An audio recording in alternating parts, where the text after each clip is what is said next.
The closest that I've ever felt to feeling famous, or at least more important than I really am, was when I was lost in the middle of South Korea. In 2021, because of the state of Korea and the way that things generally were then, there's a lot of restrictions placed on where I could and where I couldn't go. Every Wednesday at roughly 2 o'clock, we would get an updated map of the places we could and where we couldn't go, and the things that we could and the things that we couldn't do. During November, it was particularly rough because there was a lot of outbreaks going on, so there was a lot of places we couldn't go. Except for one place, and it was Yangju-si, in Gyeonggi, I think was the name of the place, the name of the province. I'm more than comfortable with going places that Americans don't ordinarily go, as long as I can find my way back and fumble through enough Hangul to know generally where I'm at and what I need to do. A lot of people will go to Busan or Seoul. I didn't really want to go there because I like hiking a lot more than going and seeing the same 4 cities over and over again. So I didn't really want to do that. I was more than happy taking this opportunity to push my friends to go somewhere they're not ordinarily going to go, unless it's their only option. Saturday morning, my buddy and I get up and we start heading towards the train station, making sure not to linger anywhere for too long because we were worried about upsetting any sort of military police or really upsetting any of the Korean police there, because one of my biggest fears, and I think one of all of the service members' fears when you head over to South Korea, is that you do not want to go to jail there for any reason because you're not coming back. Luckily I didn't, otherwise I would not be telling this story right now. With no strokes of misfortune quite yet, we head over to the train station, go to the little, I think it was called like I think we go over to T-Mart or 7-Eleven, I don't know. Some place to go pick up snacks, and I get myself a Red Bull and a red bean fish, and I can't read anything on either of the packages.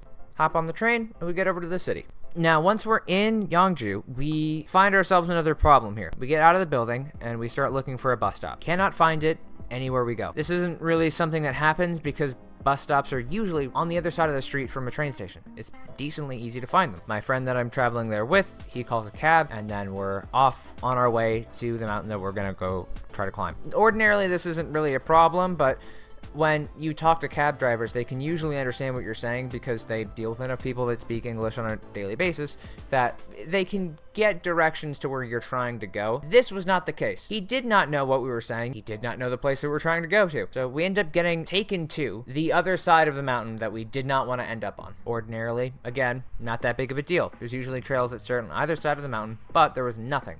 There was nothing. So we ask him and he doesn't understand. There's a lot of back and forth. We eventually figure out that we can be taken to the other side of the mountain where we want to go, adjacent to the trailhead, but not to it, because we still can't figure out where to show him on the map that we want to go. But we get it. We go there and we start walking. Now we can't find the start of the trail at all. We see a family that looks like they're in hiking attire, and they hook a right, go down this dirt path that looks more like a driveway than a trail, but I mean, we start following them, and we eventually find the start of a trail up the mountain. Not the exact trail that we wanted to go to, but it's at least the same mountain, so we start hiking up. It's a decent enough ascent. It's nice. It's not crazy buggy out or anything like that. It's a nice autumn day.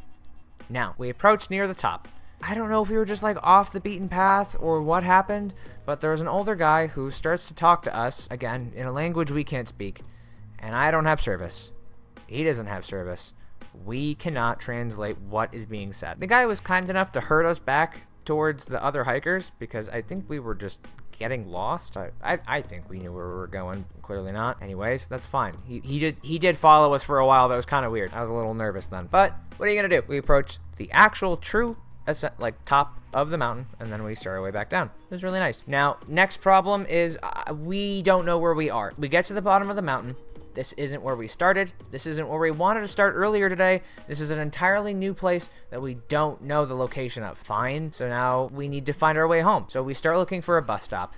Cannot find a bus stop. We're walking up and then down the roads, trying to find any sort of sign that would indicate that there's a bus stop nearby. Nothing. Can't find anything at all. Fine. We'll make it work. So we keep looking, and we can't find anything. It gets to the point where we sit on this corner and we're trying to devise a plan on where to go. Now I have no idea what this guy's name was, but he was walking down the street while we were walking down the street, so we didn't see him coming up from behind us. We turned around to see a younger person in what looked to be techwear. That meant great things for us, because that meant that there was a solid chance he was going to be able to navigate technology or at least talk to us. We turn around, see him standing there, and we start frantically pointing at our T-Money cards, or like Metro cards, trying to get him to understand that we need to find a bus.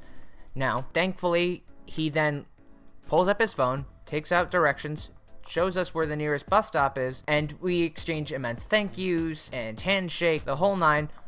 And we're very happy that we're not going to be lost today, because up until that point, our plan was about to be walk east until we find a railway, and we're going to trace that path all the way until we find a train station and just start walking.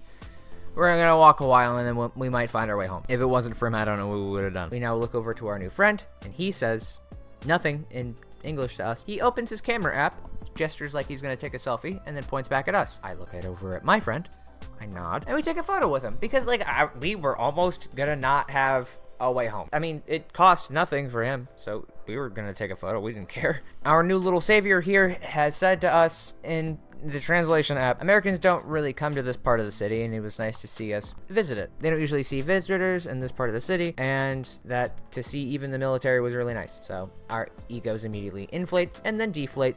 As you remember 2 minutes ago, we were about to start probably one of the longest journeys back home. I don't know how I would have gotten home that day. I don't think there's too much of a moral to the story, but maybe just help strangers wherever you can.